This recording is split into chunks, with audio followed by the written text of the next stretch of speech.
Friends, good evening and welcome to another edition of SPTV News Live, where we bring you the latest shenanigans in the criminal cult of Scientology. Now, this is a quickie, thank God, because we have a video to do in about 30 minutes where we're going to hang out at the end of the week as we usually do and do a Q&A.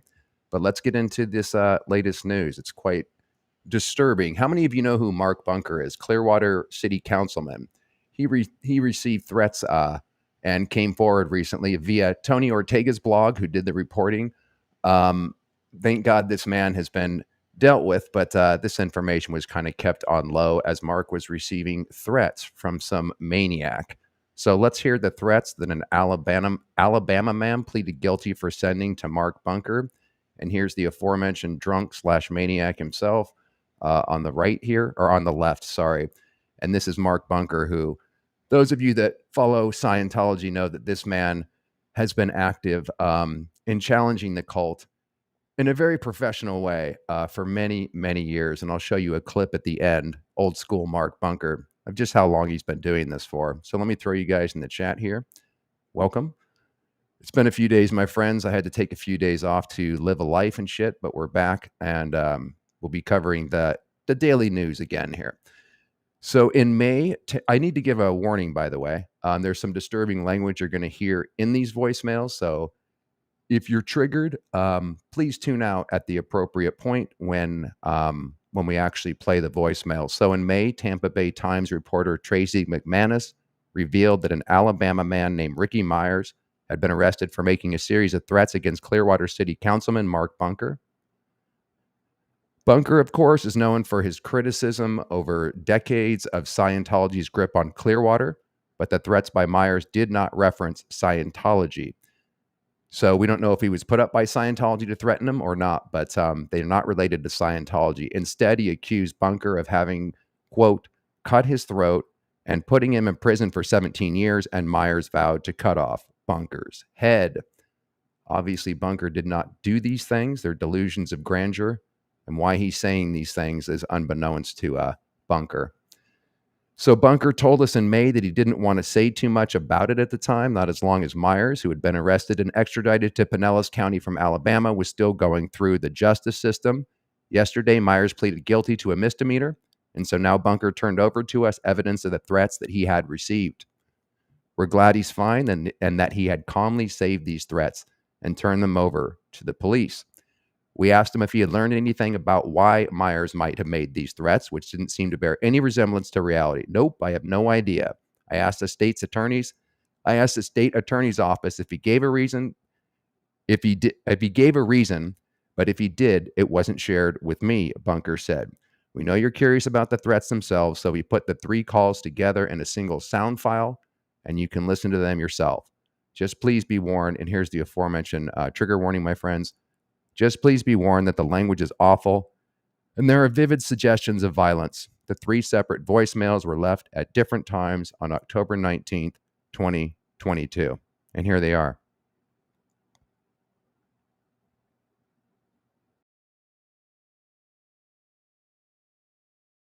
Well, motherfucker, you going to jail, big boy. You a stupid, fat son of a bitch. When I get a hold of you, I'm gonna fuck you up. You piece of trash. You dumb fuck. Law's out your ass right now. Remember you cut my throat.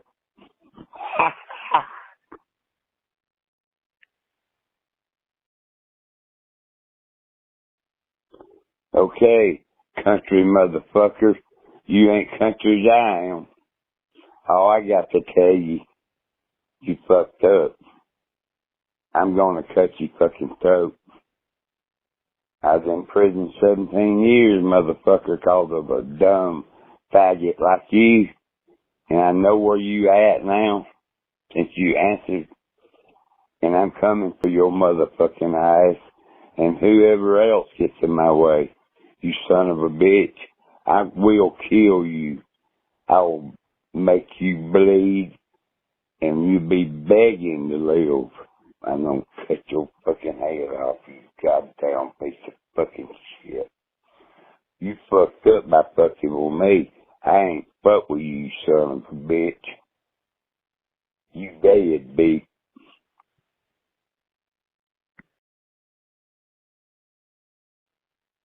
Hey, yo, fuck. I think we got some business to take care of, don't you think? Where we gonna get together at, you son of a bitch? Give me a call. You got this goddamn number. I'm gonna fuck you up. Lovely, isn't it? Imagine getting those threats on your voicemail. So there's the 3 separate phone calls. Thank God this drunk maniac has been dealt with. 3 days later, Myers followed that up with additional threats at Bunker's Facebook page. Karma's a bad thing sometimes, don't you think? You remember me, asshole? I don't forget when people want to play hardball. You didn't realize who you were dealing with. I'm getting even. Watch and learn, motherfucker. Obviously, I added in that last line. Bunker told McManus that he thinks threats against politicians should be taken seriously. If anybody's not going to be afraid of threats like this and people like this, Mark Bunker has been dealing with these similar maniacs in the cult of Scientology for decades, all the way from, making documentaries to helping Anonymous come on the scene and help them deal with how to peacefully protest Scientology, to being the Clearwater city councilman. And I just love the way he handles these. Brainwashed people can be terrifying to deal with. And he has a certain demeanor where it takes a lot to get his cool, to lose his cool. He's been arrested before. He's been through so many things, and yet he keeps fighting the good fight and somehow manages not to, be intimidated by these people at all. This is just a quick clip on Bunker, just showing this is minor harassment, but it's just something I pulled up just to show you how long he's been doing this. You can see a young Mark Bunker here, and all he's trying to do is film his documentary, and the Scientologists are on his ass. But I'll link in the description box some other classic Mark Bunker protests and shenanigans and the arrest and a little timeline of all the things that this man has been through. But here he is just simply trying to make a documentary. This is downtown Clearwater, the spiritual headquarters of the Scientology organization. This was test footage for the Scientology and the Clearwater police documentary. First thing I learned is, don't look like a rumpled bum, and find a more flattering angle.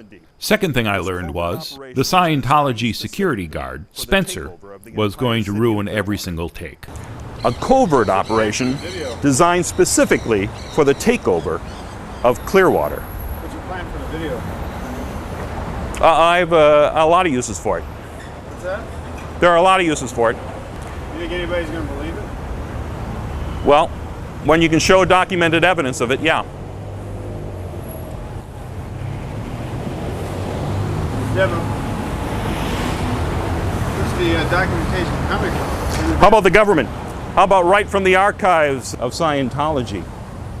Remember when Scientology was raided back in the 70s, and they took the boxes and boxes of documents? Yeah, but they can see you talking about it on the camera, so it's not a Yeah, right. A covert operation designed for the complete takeover of Clearwater. 25 years later, they virtually succeeded. Every time we come out, Poor you guys guy can't even get in a take, and this is the least of his travails that he's dealt with these guys. But you can always see the smile on his face, man. He never takes it too personally, even when he's threatened by a drunk Alabama man who wants to slit his throat. prove how creepy you are. It's just amazing to me. And you don't even care how creepy you are yet. 25 years ago, Scientology came to Clearwater. Excuse me? What's your plan with it? What's my plan is to continue to expose the crimes of Scientology. Now, did you have some questions you wanted to ask me about this?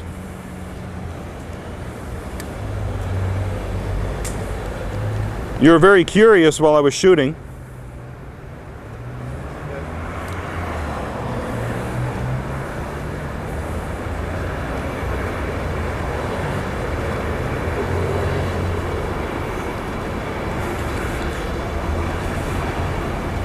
Spencer suddenly going quiet again?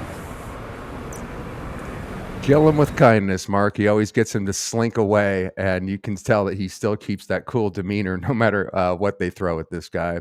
we'll take a few questions. If you guys are still up, it's currently almost 8 o'clock p.m. here in Pacific Standard Time. If you'd like to join us at 8 o'clock, we might push it back to 8:30. We're going to do a Q&A where you can ask questions, and we might actually have a special guest coming in this evening as well. We shall see. Let me take a few questions here that I pinned, and then we'll roll out of here. Martha, how you doing? Hi, Doug. Where did the COS find this guy to do their dirty work? Well, we don't know. It's Church of Scientology. It obviously sounds like a man who's drunk. He could be making random threats in the late hour of the evening with a few too many brewskis, but it's not above Scientology to do things like this and hire delinquents to make threats and such, but we cannot accuse Scientology in this instant as it does not appear to be related. Hello from Los Angeles, California, Jane. Nice to see you. Hello from Pennsylvania. I see your question, Star. We'll grab that before we roll out of here. I didn't know Mark was involved with Anonymous. Well, he wasn't involved with them, but what he did when they came on the scene in January 2008, that happened to be the month that I snapped out of Scientology, and that was when they did their first worldwide protest. And thank God I wasn't in the cult, because Anonymous came on really strong. They had this message that sounded like a terrorist cell. And Mark Bunker got on video. I'll link that in the description box if it's still up on YouTube, because it's a classic. But he told the people very calmly, you can't really make threats. There's a certain way you have to go about protesting Scientology. The mask is a good idea, so you can you can be anonymous. And he just told them the way to do it not that they were going to do a nonviolent or threatening protest anyways, but let's just say the anonymous group in general got schooled by Mark Bunker on some very solid advice on how to peacefully protest, how to cover your identity, to know what you're getting into, that you're going to probably be followed, back to your car and your license plates taken down. He did a whole breakdown where he really did get Anonymous on the same page, where they had a lot of successful protests. In fact, I don't think the cult's ever been the same since Anonymous came onto the scene. That was a huge turning point in terms of the exposure of Scientology. I would say the next major turning point was probably, there might be a few in between, but when Leah Remini's show, Leah Remini Scientology in the Aftermath, came out 2016, 2017, that provided at least USA exposure, not to mention worldwide exposure on the cult. There was Going Clear, which was an excellent movie that was kind of the next step around that time frame in 2015 to bring more exposure. And then we have the latest thing, which I guess would be considered SPTV, where there's a million channels exposing this cult. What will be the next evolution? We shall see. Jane, this guy sounds drunk and nuts. Can't argue with that. Yeah, he just sounds like he's wasted. Again, he may or may not be put up by Scientology, but those are some pretty serious threats to make, even if you are hammered and out of your mind. And why would it be at Mark Bunker? What the hell did he do? Well, Jane, what's the Scientology drug rehab program, Narcanon? Has he had a stint there? I was going to say he probably should, but I wouldn't recommend anybody going to Narcanon because it's pseudo science, and there's actually been people that have died from that, suffered liver damage, and all sorts of problems. I'll link in the description box to an interview that we have with Samantha Broom, who worked at Narcanon, and she can tell you if you want to watch that interview, she can tell you more about that front group of Scientology. And there's one more comment that I wanted to take up before we rolled out, which I said I would, from Star. How you doing, my friend? Doug, on the Reddit Scientology sub, the post was about ALS, but what I loved was several people mention your channel and praise you. Oh, awesome. That's good to hear, man. I never know if anybody's listening or caring, but, and there's some shenanigans and drama going on in the SPTV community behind the scenes. Maybe we'll talk about that, but I think we're in a state of flux. It's good to know that people are listening. Thank you for that. Okay, so let's go out with this outro. Again, join us at, let's push it back to 8:30. That's 45 minutes from now. That gives you time to get some beverages, get settled in, and we just hang out at the end of the week every Sunday and answer questions. We'll have Cricket in the backstage who helps out to star the questions, so we can just hang out, and it's kind of a party game too. So we'll leave you with a bit of a sad outro, but I think it's appropriate. And this one goes out to Mark Bunker, man, because that guy's been fighting the cult forever. And he, I don't know, man, he's definitely got my respect in this community, because it can be a hard community to survive, let alone go up against the cult for a couple decades and also still be the Clearwater city councilman, which is a hell of an achievement, and drive Scientology absolutely bonkers. See you soon, my friends, and we'll leave you out with this outro.